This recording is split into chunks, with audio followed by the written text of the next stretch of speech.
From New York, is the world's most famous detective, Sherlock Holmes.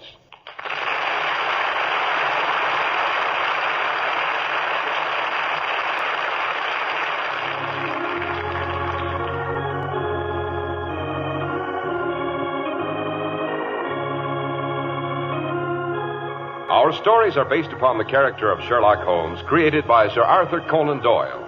Sherlock Holmes is portrayed by John Stanley, Dr. Watson by Alfred Shirley, and the dramatizations are by Edith Meiser.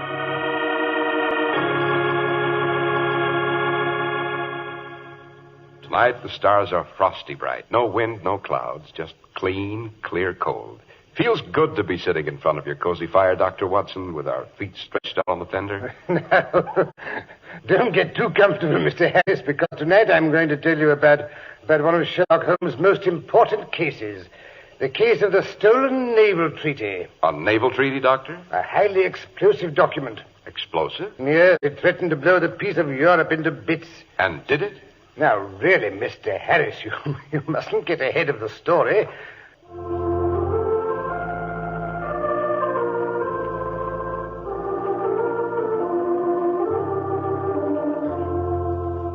And now, Dr. Watson, how about that stolen naval treaty? Yes, let's see.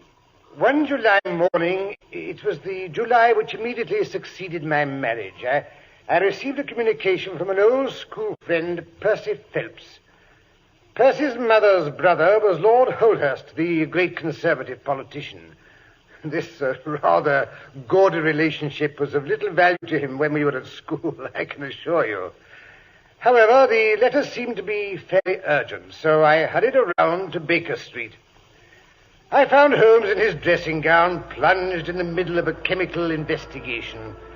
A large curved retort was boiling furiously in the bluish flame of a Bunsen burner. Seeing the look of concentration on Holmes' face, I seated myself in my old armchair and waited, hardly daring to breathe.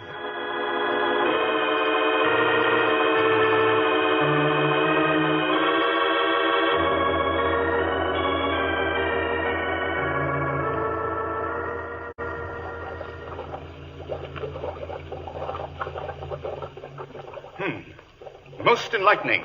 Most enlightening. Yes, you come at a crisis, Watson.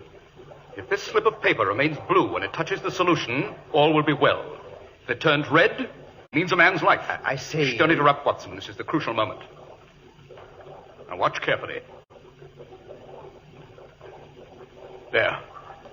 But I say, it has burned red, a nasty blood red. Blood red is quite correct, Watson. A very commonplace murder. Well, that's the end of that little experiment. Hi-ho, fill up your pipe, then hand me the Persian slipper. All right. There you are. So you've come on business, Watson. Yes, but how did you know? The letter clutched so tightly in your right hand, not to mention the look of excitement and anxiety on your face. You are the stormy petrel of crime, eh, Watson? What is it? This letter, it came in the morning mail. Read it to me, that's a good chap. It's from an old schoolfellow of mine. I haven't seen him for years. Yes, but what does he say? The letter is headed Briar-Bray, Woking. My dear Watson, I trust you still remember Tadpole Phelps, who was in the 4th form when you were in the 3rd. You may even have heard that through my uncle's influence I obtained a good appointment at the Foreign Office where I was in a situation of trust until a horrible misfortune suddenly blasted my career. Do you think you could persuade your friend Sherlock Holmes to come down here to help solve this terrible mess? Assure him that the only reason I have not asked his advice sooner was because I have been completely off my head for 9 weeks. I am still so weak that I have to write by dictating, as you see. Your old schoolfellow, Percy Phelps. Let me see that letter. Doesn't tell us very much, does it? Oh, hardly anything. Yet the writing is of interest. But it's not his own. Precisely. It's a woman's. But it looks like a man's. No, it's a woman's, and a woman of unusually strong character. It's always interesting to know that your client is in close contact with someone who, for good or evil, has an exceptional nature. Yes, my interest is already awakened in the matter. Then you will take the case? The next train for Woking leaves in exactly 43 minutes. Hurry, Watson, or we shall miss it.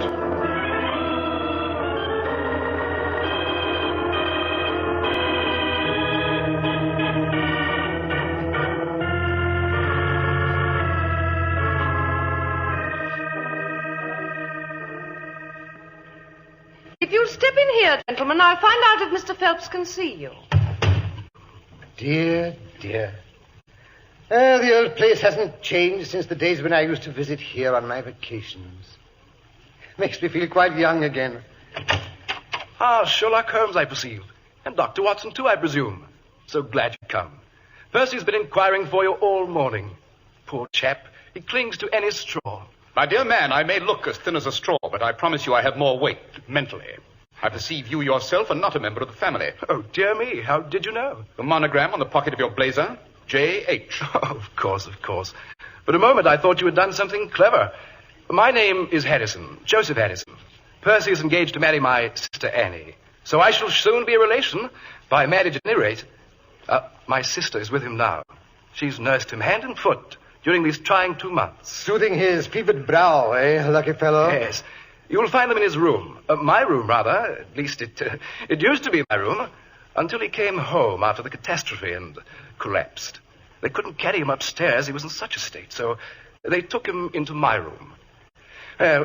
We'd better go in at once. I know how impatient he is to see you. Yes, this conversation is delightful, but after all, we did come to see Mr. Phelps. Oh, yes. Quite so. Come this way. It's in this wing, the dining room, you see.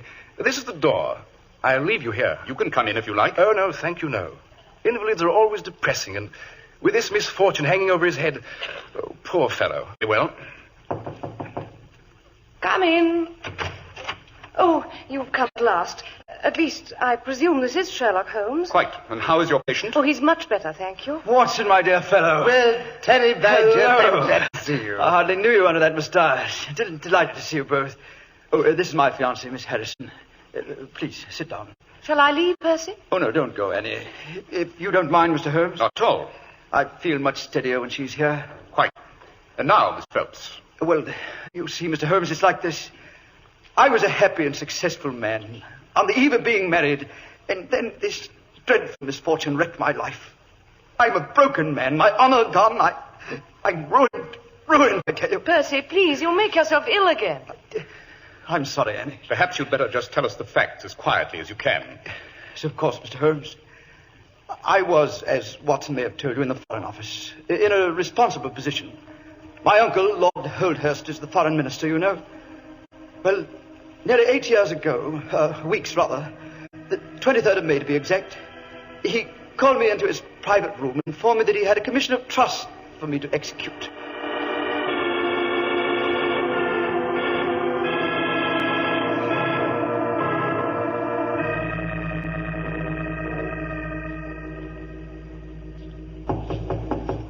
Come in.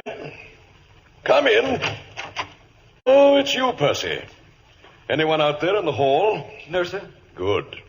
Come in and lock the door. Now, come over here. I want to make sure we can't be overheard. That's it. What's up, Uncle Bert? You look tremendously solemn. It's a solemn matter, Percy. You see this piece of paper? It's a secret treaty covering our naval situation in the Mediterranean. Harmless enough in itself, but a bombshell if it should fall into the hands of, well, a certain government. You mean?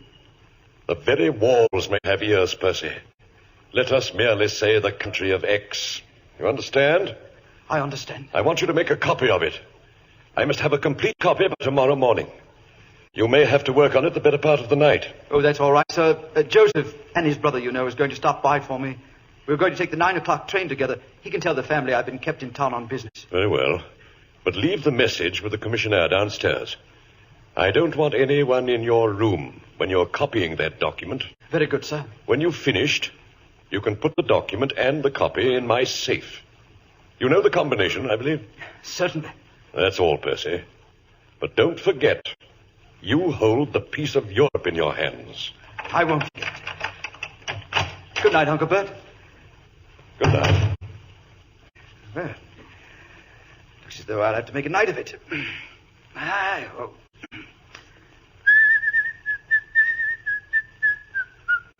Well, hello, Goro. You still here? Yes, sir. I had some details to clear up, so I thought you'd want me to stay. Oh, that's all right, Goro. You can finish tomorrow. Yes, sir. Are you sure you won't need me? No, thanks. Well, doesn't look as though I have a chance to go out for dinner. At least I can ring for coffee. Oh, Confounded, that bell pull is twisted again. There we are.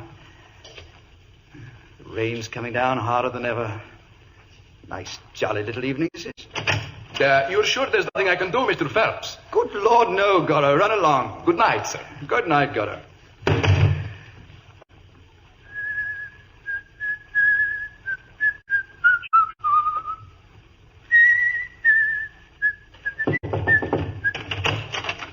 Hello. Who in thunder are you? I'm the Commissioner's wife, sir. What's more, I'm the char lady around here. The char lady?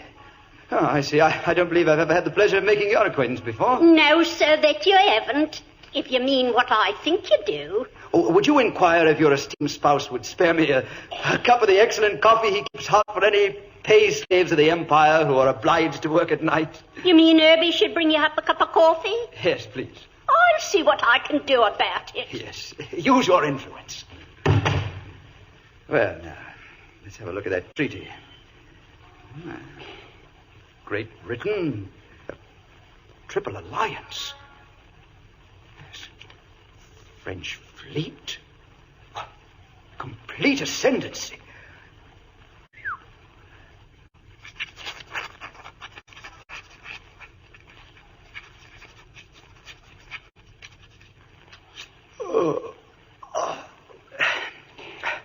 It's no use. I'm too drowsy. I think I'd better have a cup of coffee. Herbert! I say, Herbert, coffee! Oh, confound the fellow to have to go all the way downstairs. Herbert!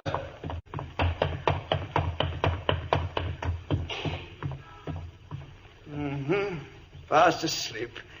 Hey, Herbert, wake up. Hello. Oh, it's you, Mr. Phelps. Yes, I came down to see if my coffee was ready. But I think the front doorbell just rang. Bell? Yes, sir. But if you was here, who rang that bell? What bell? I told you it was the... It's the bell of the room you was working in, sir. Great thunder, my bell, but there's no one up there. The treaty. Oh, good heavens, I left it on the table. Quick, Herbert, we've got to get up there. Something terrible is happening. What? Oh, no, don't run so fast, sir. Pray God, it's not too late. Wait, I'll open the door. Stand back, Herbert. They may be armed. I've got my army revolver. Why, there's no one here. What? Look, the treaty. The treaty's gone. Who could have taken it? No one's been in the front way tonight. And there was no one in the rooms but yourself. My wife said so. Then he must have come up the stairs from the side door and slipped out that way, too. Get after him, Herbert, quickly. It may not be too late. Hurry, man, hurry. Don't you go out, sir. You'll be soaked to the skin.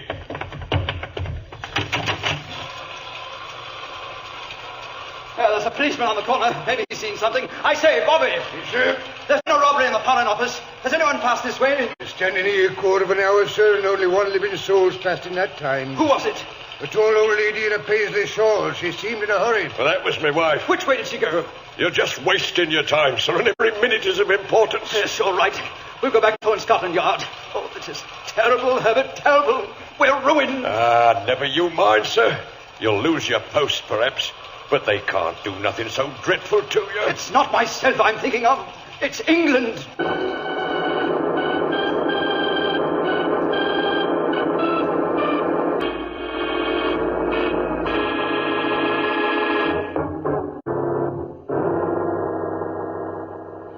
Well, officers from Scotland Yard were waiting for the charwoman when she got home. And what did they find?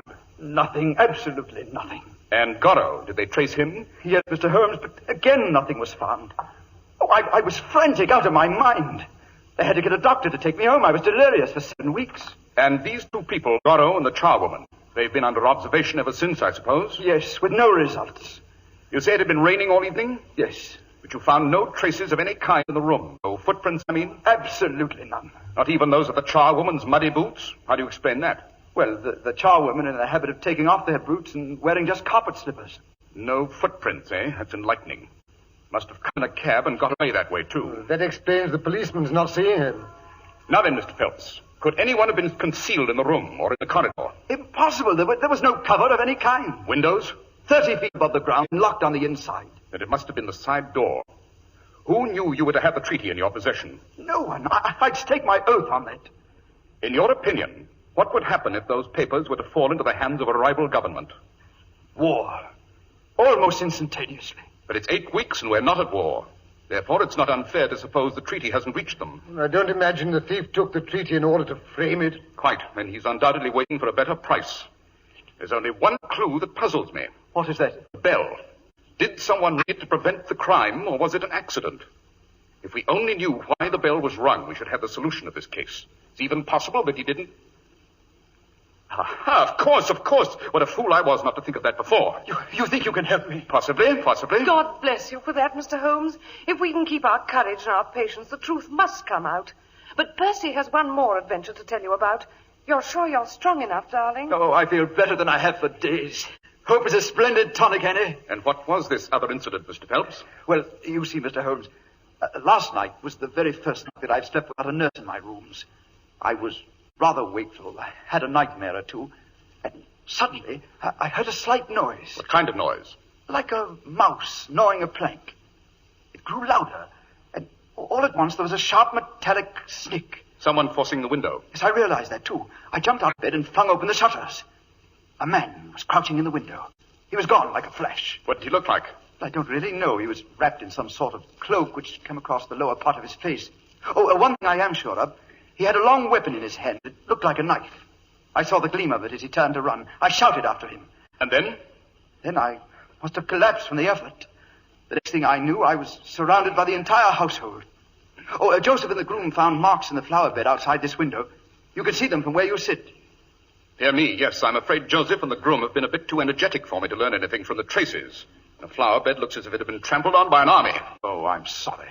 Why should a burglar, if it was a burglar, choose to enter this room? The dining room windows are much larger and more accessible. I can't imagine unless it's a plot against Percy. Well, that sounds a bit melodramatic, Annie. Not at all. There's something in what Miss Harrison says. So much that Dr. Watson and I are going to take you up to London with us. Yes, but he's not very strong, you know. The trip to London will not be nearly so dangerous to your fiancé, Miss Harrison, as another night in this room. Good heavens. And another thing, Miss Harrison. You can be very helpful to us and to Mr. Phelps if you'll do one thing for me.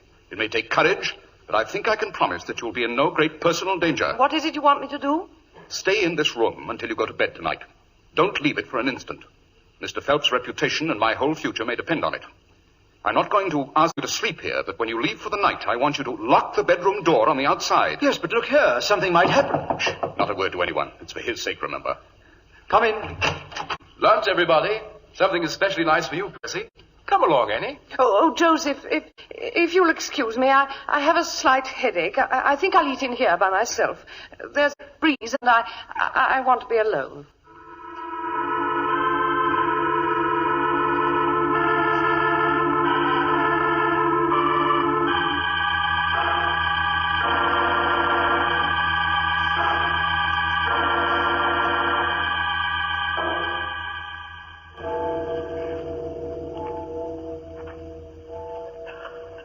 I can't say I enjoy cross-country walks in the middle of the night, Watson. I thought we were going back to London.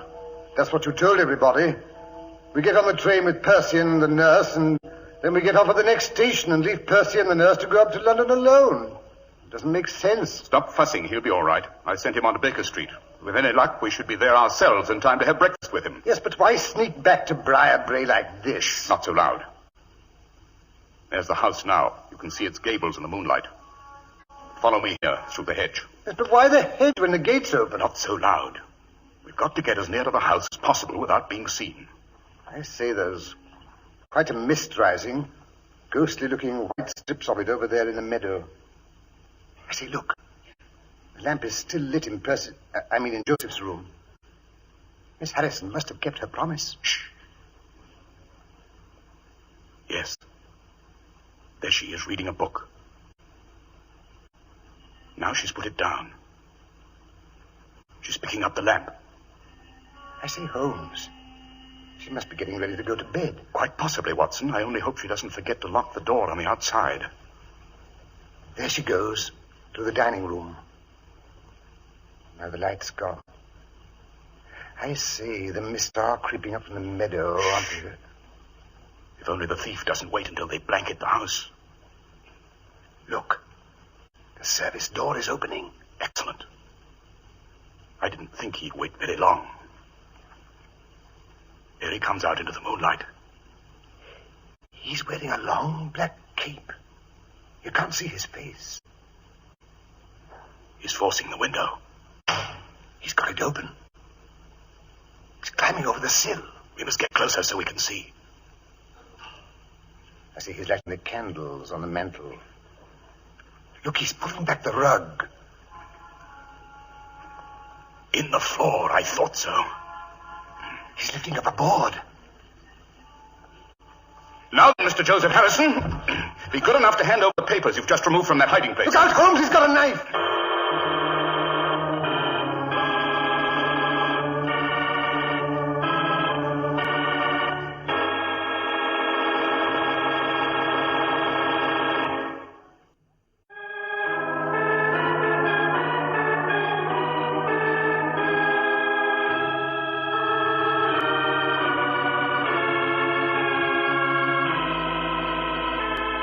Now let's return to 221B Baker Street, where Percy Phillips is anxiously awaiting the arrival of Sherlock Holmes.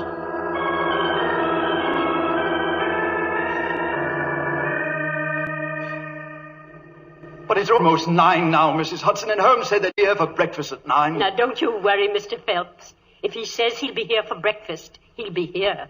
It's when he don't say. That's when you don't know whether it'll be breakfast or supper he'll be wanting next. What did I tell you? Here they are now, driving up in a hansom cab. There's the front door, and it's 9 to the second. Good morning, Mrs. Hudson. Good morning, sir. Breakfast is on the table, piping hot. But I say, Holmes, you've been wounded. Your hand's all tied up. Just a scratch. Breakfast. 3 covered dishes. Splendid. And plenty of steaming coffee. Excellent. Did you... has any... Come. Business can wait until after breakfast. You look as if you needed a bit of nourishment, Mr. Phelps. Well, I'm really not very hungry. Well, we are, aren't we, Watson? I'm ravenous. Aha! What's this? Curried chicken. And, this? Ham and eggs. Better and better. Which will you take, Mr. Phelps? Thank you. I couldn't touch a thing. Oh, come, try the dish before you. I'd rather not, really. Well, then, I suppose you have no objection to helping me. Let's see what that dish contains. Certainly. What? It's papers. It's the naval treaty. The naval... Oh, God bless you, Mr. Holmes. God bless you. You saved me and you've saved England. Don't mention it, my dear chap. Don't mention it.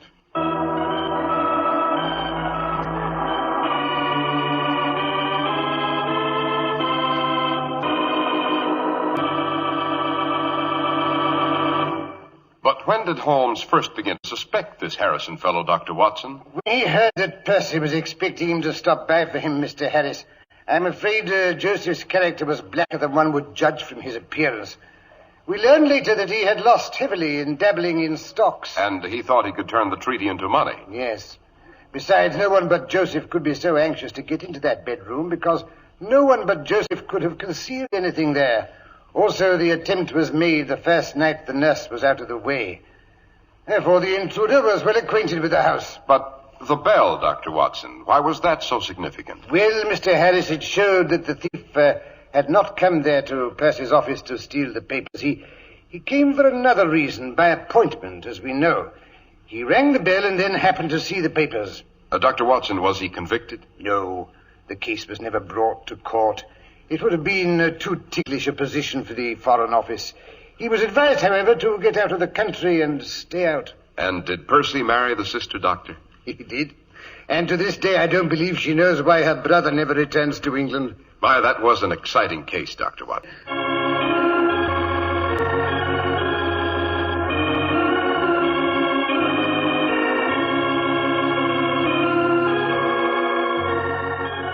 The world's most famous detective, Sherlock Holmes. Sherlock Holmes is produced and directed by Basil Lochran, with special music by Albert Berman.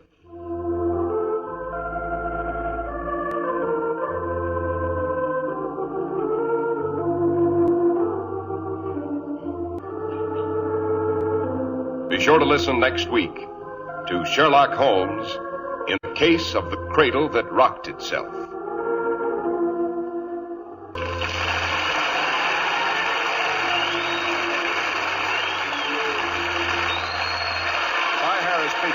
This is the world's largest network, serving more than 450 radio stations, the Mutual Broadcasting System.